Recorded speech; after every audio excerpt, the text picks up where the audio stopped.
5-0 lead for YD as we enter the bottom of the 8th from White House Field in Game 1 of the East Division Championship Series. Clay Hendry's night is finally finished after 7 scoreless innings of one-hit baseball, 6 strikeouts, 1 walk, faced the minimum through 7 innings. Easily, Luke, the best outing from any YD pitcher we've seen so far this summer. Yeah, I mean, we knew that Clay Hendry, I think I said it maybe 3 or 4 times after his first start where he gave up 3 runs on 1 hit on a homer. Leading off for the Mariners, the catcher I thought that there was more Forest, there. number 8, I think Matt he showcased Conti. what was there tonight.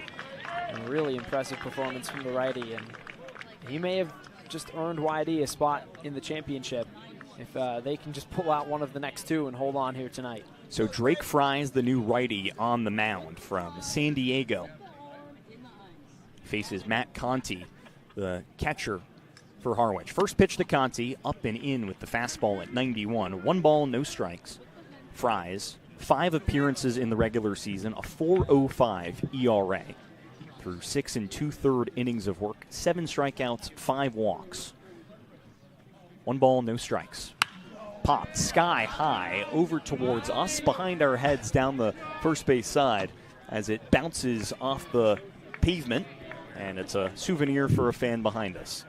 That was the first ball all season where I thought off the bat it might have a chance of getting at us. Conti so far tonight, 0 for 2, as much of this Harwich order is. Hendry stonewalling the Mariners through 7 scoreless innings. The 1-1 from Fries, belted right side and high down the first base line as it goes out of play. Nothing that Chris Hakopian can do. Conti on an active 22-game reach base streak going back to the regular season.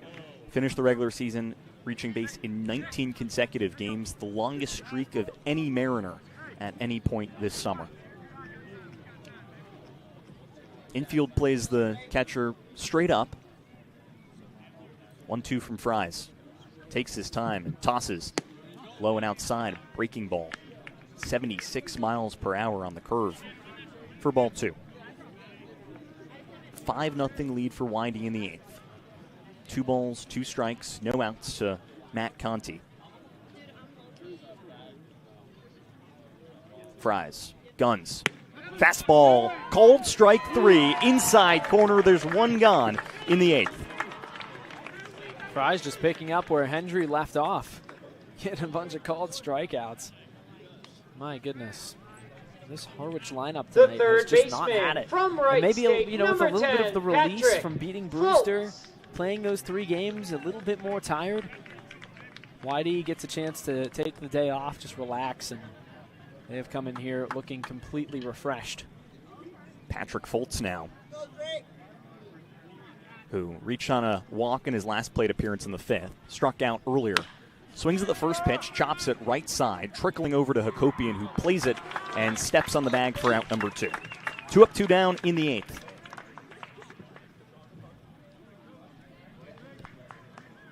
The shortstop from Washington, For number a Harwich 14, offense Sam that was just DiCarlo. lethal in that first playoff series against Brewster. Led Cape Cod in batting average, on-base percentage, and slugging. Averaged 11 hits per game in that first-round matchup with the Whitecaps, scoreless through 7 2/3, just 1 hit on the scoreboard off the bat of Nico Brini. Only 2 base runners. Sam DiCarlo now, the righty, goes at the first pitch and pops it way high down the left side. It's toward the Harwich bullpen and out of play. It's Jack Bell and Armando Briseño, Jordan Crossland as well, down in that area trying to make a play on that baseball. The bullpens here at White House Field in the field of play down each of the baselines. Similar to the Oakland Coliseum where the A's used to play. Tampa Bay as well. San Francisco before they changed it. Wrigley Field. Well, now in Wrigley Field, they're behind the walls, behind the ivy and left and right center. The only team that still has it. Well, Tampa Bay, actually no teams have it now because Tampa Bay is not playing in their stadium this year. DiCarlo behind 0-1. Called strike 2. Fastball at 92.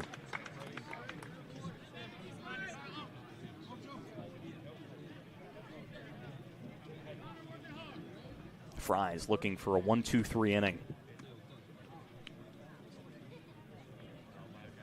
The 0-2. Big breaking ball, swing and miss. DeCarlo down on K's. 2 punch outs for Fries in the 8th. 1 looking, 1 swinging, and we head to the 9th. Whitey 5-0 lead over Harwich at White House Field on the Whitey Red Sox Broadcast Network, brought to you by Red Jacket Resorts. 36-26. Cats lead by 10. 19-15 left. Lawyer from the left wing, guarded by Mullins. Lawyer has not dribbled yet. Passes to Smith. Crisscrosses back to the left side. Passes to Cox, who's open in the corner. Far side 3. It's through. Cox has another 3 for Purdue. That's Purdue's 4th 3 of the night. It's Cox's first. He's got a team-high 9 points. Against Ohio State, he went 3 for 7 from distance, 13 points overall. He leads all Boilermaker scorers with those 9. 36-29, the lead for Northwestern. 7-point advantage, 18:38 left in the second half. Martinelli spins away from Smith, jump steps inside, works through contact and puts it in. 11 points for Nick Martinelli, back in double figures again. Half of his total from last game where he had 22. 9-point lead for Northwestern. Smith for Purdue. Bounces to Kaufman-Renn down the right side of the lane, off the glass and in over Arrington Page. A pretty finish for Trey Kaufman-Renn, who makes his 3rd bucket of the night.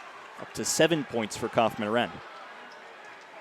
38-31 Northwestern lead. 2 minutes gone by in the second half. Trey Singleton wanted Martinelli, who was guarded by Kaufman-Renn. Passes to Page at the top of the key instead.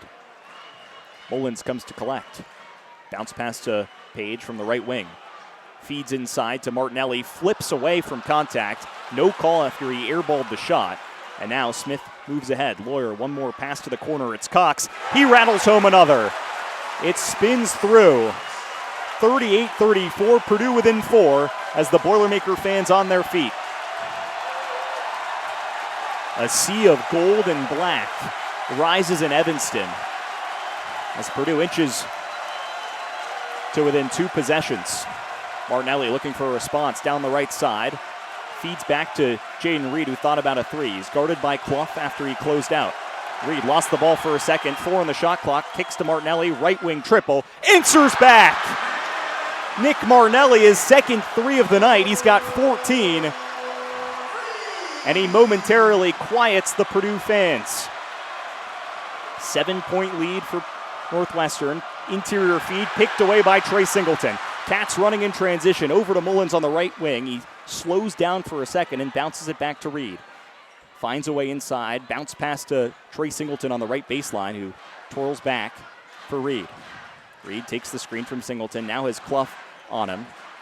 Reed goes baseline, steps back, double teamed over to Singleton. Top of the arc. 7 on the shot clock. Inside feed to Nick Martinelli, who finishes at the rim. 2 more for Martinelli. He's got 16. 7 in the second half. We're just 4 minutes in. The Cats lead 9. 43-34. Lawyer, top of the arc triple. Is good. Slices through the ropes.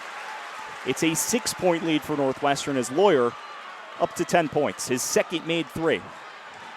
He is so dangerous if you leave him open. 6-point advantage for Northwestern. Just over 4 minutes into the second half in Evanston. 43-37. Martinelli, a hook shot from the left baseline. Tad short. Purdue with the rebound. It's Clough who gives to Braden Smith. Smith feeds back to Clough. Page defending him. Clough turns back and Singleton ran into him. A foul on the freshman. That is Singleton's team's second so far in this second half as we've hit the under 16 in Evanston. 43-37. Martinelli up to 16 points. Reed up to 11. But Cox for Purdue keeping the Boilermakers afloat. It's a 6-point game with 15:32 left in the second half. 34-0 Northwestern leads 8:11 left in the fourth quarter from Detroit, the Game Above Sports Bowl. 2nd and 5 for the Chippewas as Central Michigan still in search of its first points on the afternoon. This has been a promising drive. 6 plays, 38 yards, taking up 3 minutes and 22 seconds as the Chips find themselves just past midfield. Adam, and don't you go back to the first quarter when Central Michigan had the ball in Northwestern territory, missed a field goal, had a chance to go up 3-0, and since then feels like all Northwestern. Well, it has 34 unanswered points. Labus claps his hands off to the running back, Cornice, who makes a move out across the 40-yard line, breaks free, past the 30 and shoved out of bounds by a pair of Northwestern defensive backs. Cornice, a nice job sliding through the offensive line and finding a crease out past the 30-yard line, and he's got a huge gain. First down for Central Michigan, a gain of 22 on the run. It's the longest play of the day for the Chippewas, surpassing their previous long of 20. That's the only quote-unquote big play they've had all game that'll generate a Trump game. 7:35 left in the ball game. 34-0 Northwestern lead, but Central Michigan looking for points. Townsend gets the first down carry, and he's bottled up inside the 25-yard line. Gets a gain of 2 on the first down carry. 2nd and 8. Just as I talked about with Northwestern's defense, playing for pride, trying to hold out a shutout. Central Michigan offense, you can say the same thing. Playing for pride, you do not want a 0 on the scoreboard. And a lot of these players' final games in the collegiate uniform. There's not been any Nari Biggins today. We played in all 12 games in the regular season. He was the team's leading rusher for Central Michigan. It's been Cornice and Townsend. They've combined for 90 yards on 18 carries. Receiver right, one left. It's Lewis who comes across the formation. Labus gets the snap, rolls out right. Has a receiver long. Lewis toward the end zone, a leaping grab. Was he inbounds? He was, just shy of the goal line, caught at the 3-yard lines. He elevated for it and somehow got a toe inbounds. A hookup of 21 from Labus to Lewis. And the Chippewas have first and goal inside the 5. They're going to take another look at this. I think he did get 1 foot down, and almost on back-to-back plays, 2 of the biggest plays of the game. They're going to take another look at this. It's close with those white cleats on that white sideline. Whether or not he got a toe in or not. Central Michigan is trying to go quickly. It seems like they'll let that play. And now we get the whistle on the far side of the field. Timeout, Central Michigan. This but is it's their first from timeout Central of the Michigan half. just calling a timeout, so it appears like that will be a catch. Correction, median. I think the play clock was about to expire on Central Michigan and back them up to the 8-yard line, so Matt Drinkall calling a timeout to prevent that from happening. But what a play, a leaping catch over the head of John Stevens to snag that one, and this is as close as Central Michigan has been all game long on the doorstep at the 3-yard line. 34-0, Northwestern leads Central Michigan, searching for its if first the game points. clock operator could please reset the game clock to 6:16. 6:16. Seems like they're going to take a couple more seconds off. It'll be drained to 6 minutes and 16 seconds on the other side of this break. You're listening to the Game Above Sports Bowl on WNUR Sports. So after the clock operator winds the clock down to 6 minutes and 16 seconds left in the fourth quarter, Central Michigan with first and goal from the 3-yard line. Langston Lewis hauling in that last catch for 21 yards. He's up to 6 catches, ties a career high. He's had that mark twice earlier in the season, 68 yards. As Central Michigan looking to punch it in the end zone for the first time this afternoon. 34-point lead for Northwestern. Largest margin of victory that the Wildcats have had in the bowl games, just 16. Here's the snap. Labus looks left, has a man, Townsend trying to get to the end zone. He's in. It was a pass into the flat, and Townsend caught it. Central Michigan on the scoreboard, capping off a 10-play, 86-yard drive, taking up nearly 6 minutes.